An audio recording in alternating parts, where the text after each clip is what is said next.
دان نہیں دیا جاتا تھا، یہاں تک کہ کتے بلی جیسے جانوروں کو بھی کھانا نہیں دیا جاتا تھا۔ جتائی سے فارغ ہو کر لوٹنے کے بعد پوجا اور خیرات جیسے کام ہوتے تھے۔ اسی طرح اٹب کے اصولوں کا احترام ہوتا تھا۔ ٹھگوں کا اس بات پر یقین تھا کہ کام پر نکلنے سے پہلے پوری طرح تیار ہونا بہت ضروری ہے۔ گروہ کے کسی ٹھگ کے گھر میں کوئی پیدائش یا موت ہونے پر 10 دنوں کے لیے، پالتو جانوروں کی موت ہونے پر 3 دن کے لیے اور اسی طرح جنم ہونے پر 7 دن کے لیے یا تو پورا گروہ رک جاتا تھا یا وہ ٹھگ کام پر نہیں جاتا تھا جس کے خاندان میں جنم یا موت ہوئی ہو۔ مارے جانے والے لوگوں کی قبر جس کدال سے کھودی جاتی تھی اسے کسی کہا جاتا تھا۔ کسی سب سے زیادہ اہمیت کی چیز تھی۔ کسی کی پوجا کی جاتی تھی۔ پوجا کا طریقہ کار کچھ اس طرح بیان کیا گیا ہے کہ ایک صاف ستھری جگہ پر تھالی میں پانی سے کدال کو دھویا جاتا تھا،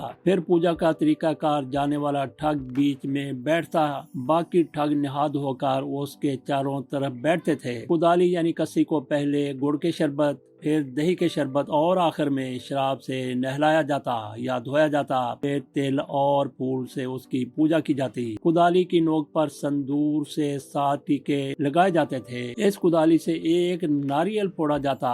ناریل پھوٹنے پر سبھی ٹھگ چاہے ہندو ہوں یا مسلمان جے دیوی مائی کی بولتے ہیں۔ ٹھگوں کے درمیان ایسی کہانیاں مشہور تھیں کہ ان پر کدال دیوی کا مہربان رہتی ہے۔ اس کے علاوہ ایک اور خاص بات یہ تھی کہ ٹھگوں کا یقین تھا کہ اگر وہ اصولوں کا احترام کرتے ہوئے اپنا کام کریں گے تو دیوی ماں کی ان پر مہربانی رہے گی۔ پہلا اصول یہ تھا کہ قتل میں ایک بوند بھی خون نہیں بہنا چاہیے۔ دوسرا، کسی خاتون یا بچے کو کسی حال میں نہیں مارا جانا چاہیے۔ تیسرا، جب تک مال ملنے کی امید نہ ہو قتل بالکل نہیں ہونا چاہیے۔ ٹیلر نے اپنی کتاب میں لکھا کہ امیر علی خان کو اپنے کیے پر ذرا بھی پچھتاوا نہیں تھا۔ دوسرا، سبھی ٹھگوں کے بارے میں بھی میجر جنرل سلیمان نے لکھا ہے کہ وہ مانتے ہی نہیں تھے کہ وہ کچھ غلط کر رہے ہیں، جن کی نظر میں یہ مختلف پیشوں کی طرح ایک پیشہ تھا، اور ان کے من میں ذرا بھی پچھتاوا یا دکھ نہیں تھا کہ کس طرح معصوم لوگوں کو مار کر وہ غائب کر دیتے ہیں۔ جتائی پر نکلنے والے ٹھگوں کا گروہ 20 سے 50 تک کا ہوتا تھا۔ وہ عام طور پر 3 دستوں میں چلتے تھے،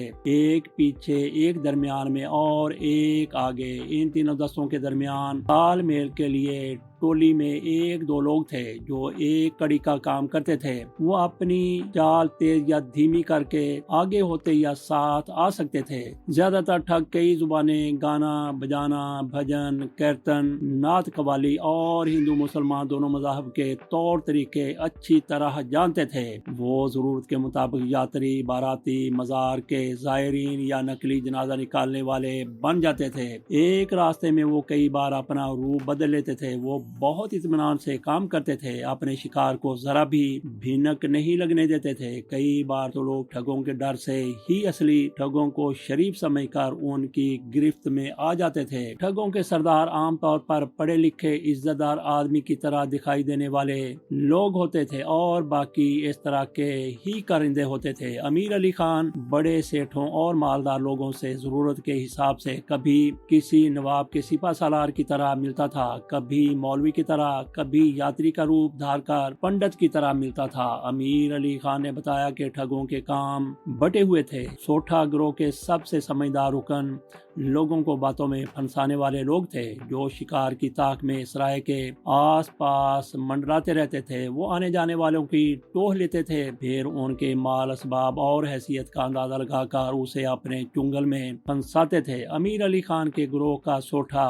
گوپال تھا، جو بہت ہوشیاری سے اپنا کام کرتا تھا۔ شکار کی پہچان کرنے کے لیے کچھ لوگ اس کے پیچھے، کچھ آگے اور کچھ سب سے آگے چلتے۔ راستے بھر میں دھیرے دھیرے کر کے ٹھگوں کی تعداد بڑھتی جاتی، لیکن وہ ایسا ظاہر کرتے جیسے ایک دوسرے کو بالکل بھی نہیں جانتے۔ اپنے ہی لوگوں کو جتھے میں شامل ہونے سے روکنے کا ناٹک کرتے تھے تاکہ شک نہ ہو۔ یہ بہت صبر کا کام تھا۔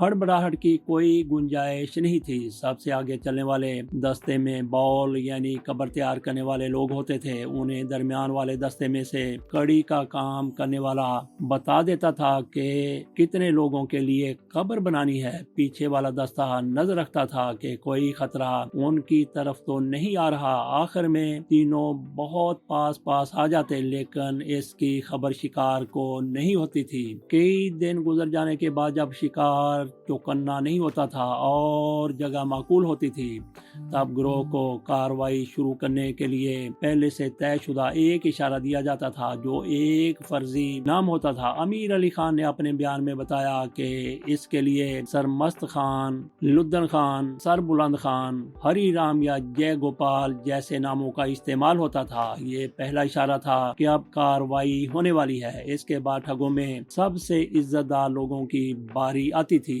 جنہیں بھتوٹ یا بھتوٹی کہا جاتا تھا۔ ان کا کام بنا خون بہائے رومال میں سکہ باندھ کر بنائی گئی گانٹ سے شکار کا گلا گھونٹنا ہوتا تھا۔ ہر ایک شکار کے پیچھے ایک بھتوٹ ہوتا تھا۔ پورا کام ایک ساتھ 2-3 منٹ میں ہوتا تھا۔ اس کے لیے مستعد ٹھگ اپنے سرگنا کی جھرنی کا انتظار کرتے تھے۔ جھرنی آخری اشارہ ہوتا تھا کہ اپنے آگے کھڑے یا بیٹھے شکار کے گلے میں پھندا ڈال کر کھینچا جائے۔ امیر علی خان نے ایک جھٹکے میں 12 سے 15 تندرست مردوں کا کام تمام کرنے کا عمل بے حد آسانی سے کیا ہے۔ اشارہ یا جھرنی عام طور پر تمباکو کھا لو، حقہ پلاؤ یا گانا سناؤ جیسا چھوٹا واقعہ ہوتا تھا۔ پھر پلک جھپکتے ہی بطور شکار کے گلے میں پھندا ڈال دیتے تھے اور 2-3 منٹ میں آدمی تڑپ کر ٹھنڈا ہو جاتا تھا۔ اس کے بعد لاشوں سے قیمتی سامان ہٹا کر انہیں پہلے سے کھودی گئی قبروں میں ایک کے سر کی طرف دوسرے کا پیر والی تقریب سے ڈال دیا جاتا تھا تاکہ کم سے کم جگہ میں زیادہ لاشیں آ سکیں۔ اس کے بعد جگہ کو ہموار کر کے اس کے اوپر کانٹے دار جھاڑیاں جو پہلے ہی تیار رکھی ہوتی تھیں لگا دی جاتی تھیں تاکہ جنگلی جانوروں کو قبروں کو کھودنے کا موقع نہ مل سکے۔ اسی طرح پورا قافلہ ہمیشہ کے لیے غائب ہو جاتا اور ٹھگ بھی۔ امیر علی خان نے اپنے بیان میں یہ بھی بتایا کہ آج کے اتر پردیش کے ضلع جالون میں وہ اپنی بیوی اور بیٹی کے ساتھ رہتا تھا۔ زیادہ تر لوگ اسے مسلمان ذمہ دار یا سوداگر سمجھتے تھے۔ سال کے 7-8 مہینے وہ گھر پر ایک عزت دار مسلمان کی طرح رہتا اور صحیح وقت پر پوجا کرنے 4 مہینے کے لیے جتائی پر نکل جاتا۔ اپنے کام پر، اپنے کاز پر، اپنے مقصد پر لوگوں کو مار کے لوٹنے پر بہت کم لوگ جانتے تھے کہ کون ٹھگ ہے، لیکن ایک پورا نیٹ ورک تھا۔ امیر علی خان کے مطابق کئی چھوٹے بڑے ذمہ دار اور نواب ٹھگوں سے نذرانہ وصول کرتے تھے اور مصیبت کے وقت انہیں پناہ بھی دیتے تھے، لیکن انگریزوں کو اس کی بھنک نہیں لگنے دیتے تھے۔ اسی طرح کئی ذمہ داروں نے ٹھگوں کو اپنی غیر زرعی زمین استعمال کرنے کی چھوٹ دے رکھی تھی، جن میں وہ اجتماعی قبریں کھودتے تھے۔ اس کے بدلے میں انہیں ٹھگوں سے حصہ ملتا تھا۔ اسی طرح ہر جگہ ٹھگوں کے مخبر اور ان کے مددگار موجود ہوتے تھے۔ مدد کرنے والے ان لوگوں کو تو کئی بار پتہ بھی نہیں ہوتا تھا کہ کس کا ساتھ دے رہے ہیں، کون ٹھگ تھا اور کون نہیں۔ انگریز اس پہلی سے لگاتار نبرد آزما رہے تھے۔ فلم میڈوز ٹیلر نے اپنی کتاب کے آغاز میں ایک دلچسپ قصہ لکھا ہے۔ وہ لکھتے ہیں کہ میری تعینات بنگولی میں ہوئی تھی۔ وہاں ہری سنگھ نام کا ایک بیپاری تھا، ہم اس سے لین دین کرتے تھے۔ ایک دن اس نے ممبئی سے کچھ کپڑا لانے کا پرمٹ مانگا جو اسے دے دیا گیا۔ وہ کپڑا لے آیا اور اس نے ملٹری کینٹونمنٹ نے کپڑا بیچا۔ دراصل وہ کپڑا کسی اور بیپاری کا تھا۔ ہری سنگھ نے اسے اور اس کے کارندوں کو مار کر کپڑا لوٹ لیا تھا۔ ہری سنگھ دراصل ٹھگ تھا۔ انگریزوں کو ہری سنگھ کے ٹھگ ہونے کا پتہ کئی سال بعد چلا، جب اس نے پکڑے جانے کے بعد انگریزوں کا مذاق اڑایا اور بتایا کہ کیسے کپڑے کا پرمٹ لے کر اس نے گورے صاحب کو الو بنایا تھا۔ 1835 کے بعد کے سالوں میں جب ٹھگ پکڑے جانے لگے اور ان کے پول کھلنے لگے تو پتہ چلا کہ ٹھگی کتنے بڑے پیمانے پر جاری تھی۔ فلم میڈوز ٹیلر نے لکھا ہے کہ میں مندسور میں سپرڈینٹ تھا جب ہم نے وعدہ معاف سرکاری گواہ بنے ایک ٹھگ کی نشاندہی پر زمین کھودنا شروع کی تو اتنی اجتماعی قبریں ملی کہ ہم نے پریشان ہو کر کھدائی کرنا بند کر دی۔ ٹھگ امیر علی خان کے بارے میں ایک قابل ذکر بات یہ ہے کہ اسے اس ٹھگ نے بہت پیار سے اپنے بیٹے کی طرح پالا تھا، جس نے اس کے باپ کو ایک واردات کے دوران مار ڈالا تھا۔ امیر کو گود لینے والے ٹھگ باپ سے ٹھگی کا سبق ملا تھا، اسی وجہ سے ٹھگی کو وہ ایک نیک کام سمجھتا تھا۔